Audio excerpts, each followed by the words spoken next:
Hello friends, जय जगन्नाथ। नमस्कार। आप सभी को अप एंड डिप चैनल में दिल से स्वागत करता हूं। अगर आप फर्स्ट टाइम चैनल में आए हैं तो वीडियो को लास्ट तक देखिए। अगर चैनल अच्छा लगा तो चैनल को सब्सक्राइब कीजिए। काफ़ी दिन के बाद मैं वीडियो बना रहा हूं। एक्चुअली मेरा लैपटॉप थोड़ा ख़राब था, सब ठीक हो गया। चलो चलते हैं। जैसे हमने लास्ट क्लास में पढ़ा था, features of equity capital and type of equity capital. अभी हम पढ़ेंगे डेब्ट के बारे में। आज हम पढ़ेंगे, स्टार्ट करते हैं डेब्ट से। कैरेक्टरिस्टिक ऑफ डेब्ट कैपिटल। व्हाट इज डेब्ट कैपिटल? डेब्ट कैपिटल कहने से क्या हमको समझ में आता है, मैं अभी बता देता हूँ आप लोगों के लिए। मैं हैंड राइटिंग में नोट भी बनाया हूँ। चलो चलते हैं, डेब्ट कैपिटल क्या है पता करते हैं। Debt capital refers to the capital provided by the lender who are compensated regularly in predefined rate of interest. They also accept the money they have lent to be returned them after a agreed period of time. जो डेब्ट capital होता है, company क्या करता है, कुछ डेब्ट security issue करता है। अब लेंडर कौन कौन है? हम रिटेल इन्वेस्टर भी हो सकते हैं, फाइनेंशियल इंस्टीट्यूशन भी हो सकते हैं। जो डेब्ट सिक्योरिटी खरीदेगा वो हो गया लेंडर। बोरोर कौन हो गया? कंपनी हो गया बोरोर। अभी जो डेब्ट सिक्योरिटी इश्यू करेगा उसमें क्या होगा कि कंपनी को pre defined rate of interest देना पड़ेगा। एंड जब मैच्योरिटी हो जाएगा उस डेब्ट सिक्योरिटी का पीरियड, उसको जो प्रिंसिपल अमाउंट उसको रिटर्न करना होगा, उसको बोलते हैं डेब्ट कैपिटल। सिंपल भाषा, ठीक है। ये जो डेब्ट कैपिटल का कैरेक्टरिस्टिक है, क्या क्या है, उसको डेप्थली डिस्कशन करते हैं। Instrument type. डेब्ट capital have various type of instrument. क्या क्या है, क्या क्या इंस्ट्रूमेंट है? जैसे बॉन्ड हो गया, डिवेंचर हो गया, certificate of deposit, commercial paper, ये सब डेब्ट इंस्ट्रूमेंट होता है। इनका एक अलग टेन्योर रहता है और प्री डिफाइंड इंटरेस्ट रहता है, ठीक है। ये इसको बोलते हैं डेब्ट कैपिटल, डेब्ट इंस्ट्रूमेंट। फिर और क्या क्या होता है उसमें? डेब्ट डेब्ट डेब्ट कैपिटल का क्या क्या और क्या क्या कैरेक्टरिस्टिक होता है? Floating rate of interest. डेब्ट कैपिटल जितने होते हैं उनका रेट, जो फ्लोटिंग रेट इंटरेस्ट रेट है, फ्लोटिंग होता है। में भी कुछ किस किस का फिक्स्ड होता है, किस किस का जो इंटरेस्ट रेट है floating rate. Floating rate of interest means the interest rate में बी वैरी। अब जो इंटरेस्ट रेट है वो एक प्री डिफाइंड बेंचमार्क के द्वारा सेट होता है। जैसे फॉर एक example, Mumbai interest, Mumbai inter bank offer rate, ये एक बेंचमार्क है। बेंचमार्क का मतलब ये होता है कि कोई भी एक डेब्ट सिक्योरिटी है, उसके ऊपर interest rate, floating interest rate है, तो पहले एक बेंचमार्क के द्वारा सेटल किया जाएगा। फिर कुछ दिन के बाद वो बेंचमार्क चेंज हो जाएगा, फिर उस इंटरेस्ट रेट में चलेगा।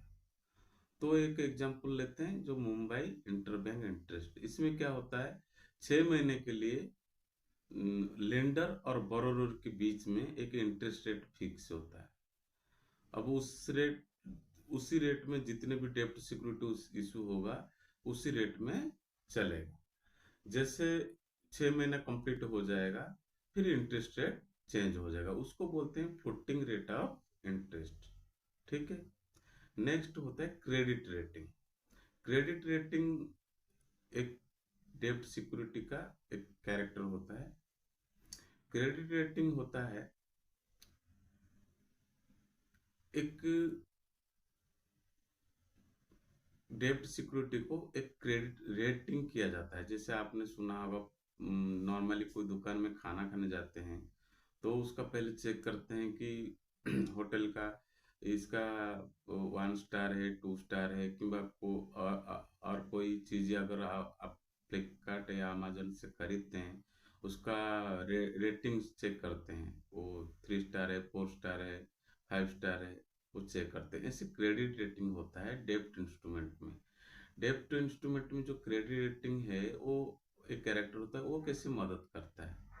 जैसे एक लेंडर है, लेंडर को पता नहीं रहता कि कंपनी में क्या चल रहा है, और वो क्या करेगा, वो खरीद लेगा, हो सकता है उसका लॉस हो जाए। लेकिन इसी को रोकने के लिए सेबी ने एक न्यू रूल लाया है, वो हम बाद में पढ़ेंगे। तो क्रेडिट रेटिंग के जो कैसे काम करता है मैं बता देता हूँ। जो डेब्ट इंस्ट्रूमेंट है, वो पता नहीं, लेंडर को पता नहीं रहेगा कंपनी में क्या चल रहा है, तो company bound to appoint a credit rating agency for a डेब्ट सिक्योरिटी इश्योरेंस। जब कोई कंपनी डेब्ट सिक्योरिटी इश्यू करेगा, वो एक अपॉइंट करेगा किसको, क्रेडिट रेटिंग एजेंसी को। वो क्या करेगा, वो कंपनी का इवैल्यूएशन करेगा, ये इंटरेस्ट दे पाएगा और जो प्रिंसिपल लेंडर देगा उसको दे पाएगा कि नहीं।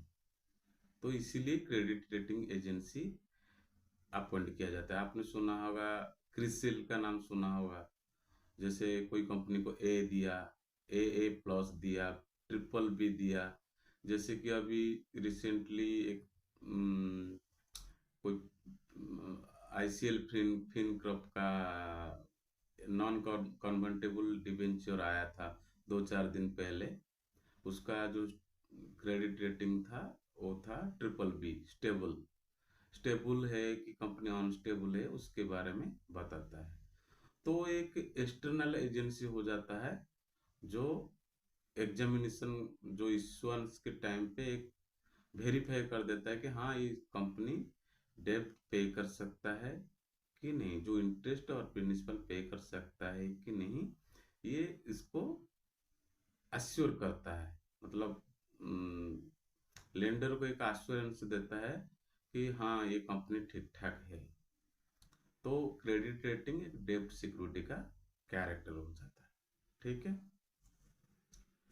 नेक्स्ट कैरेक्टर क्या है डेब्ट सिक्योरिटी का, प्रायोरिटी। प्रायोरिटी क्या है, डेब्ट सिक्योरिटी का प्रायोरिटी क्या है।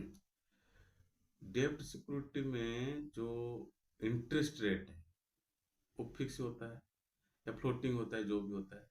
कंपनी को प्रॉफिट बिफोर टैक्स, जो कंपनी का जो प्रॉफिट इनकम होगा, प्रॉफिट कैलकुलेशन से पहले डेब्ट सिक्योरिटी को इंटरेस्ट पे करना पड़ेगा। और जब मैच्योरिटी हो जाता है डेब्ट सिक्योरिटी का, कंपनी को उसका प्रिंसिपल रिटर्न करना पड़ता है सबसे पहले। कंपनी का कोई मैनेजमेंट में कोई लेना देना नहीं रहता, ज़्यादा नहीं रहता, इन्वॉल्वमेंट नहीं रहता। कंपनी को इंटरेस्ट रेट और जो प्रिंसिपल टाइम पे रिटर्न करना होता है, वो होता है उसका प्रायोरिटी। अगर कोई कंपनी टाइम पे रिटर्न नहीं करता, इंटरेस्ट पेमेंट नहीं करता, वो डिफॉल्ट हो जाता है, जिसके वजह से उसका क्रेडिट रेटिंग जो है लो हो जाता है। जैसे आप लोगों का क्रेडिट स्कोर लो हो जाता है तो लोन नहीं मिलता है। ऐसे कंपनी का क्रेडिट रेटिंग अगर लो हो गया तो उसको फर्दर कैपिटल रेज करने में प्रॉब्लम होता है। ठीक है। तो वो उसका प्रायोरिटी बन जाता है। और एक चीज, अगर कंपनी इंटरेस्ट रेट और प्रिंसिपल देने में डिफॉल्ट किया, तो कंपनी का जब एसेट बेचा जाएगा, जब लिक्विडेशन होगा कंपनी का, तो सबसे पहले लेंडर को दिया जाएगा, rather than other stake holder like employees and equity investor. तो लेंडर को पहले प्रायोरिटी दिया जाएगा। ये होता है डेब्ट सिक्योरिटी का कैरेक्टरिस्टिक। नेक्स्ट कैरेक्टर क्या है, सिक्योरिटी। देखो, कंपनी के ऊपर डेब्ट होल्डर, इक्विटी शेयर होल्डर का फुल पार्टिसिपेट रहता है मैनेजमेंट एंड कंट्रोल में। लेकिन जो डेब्ट सिक्योरिटी होल्डर होते हैं, उनका कोई मैनेजमेंट नहीं रहता। वो उसमें पार्टिसिपेट नहीं करते हैं। ठीक है, तो डेब्ट सिक्योरिटी होल्डर क्या करेगा? इसीलिए डेब्ट सिक्योरिटी होल्डर क्या करता है, सिक्योरिटी मांगता है कि मैं तो लोन दे रहा हूं आपको, तो मुझे सिक्योरिटी चाहिए। अगर कोई कंपनी को बैंक पैसा का जरूरत पड़ेगा, वो बैंक से लोन ले रहा है, तो बैंक देखा कि हाँ ये कंपनी थोड़ा सा गड़बड़ है, मतलब दे सकता है नहीं दे सकता है, कंफ्यूजन में है, तो वो बोलेगा ठीक है, आप दे दो, डेब्ट सिक्योरिटी मॉर्गेज दे दो कुछ। तो कंपनी क्या करेगा, अपने एसेट को मॉर्गेज रखेगा। तो उसमें क्या हो जाता है, वो सिक्योर डेब्ट सिक्योरिटी हो जाता है।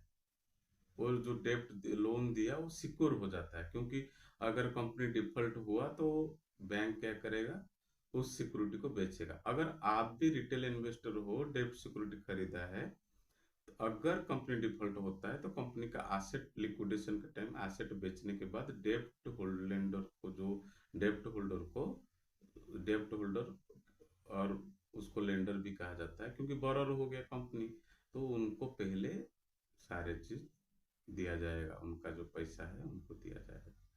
तो ये हो जाता है सिक्योरिटी।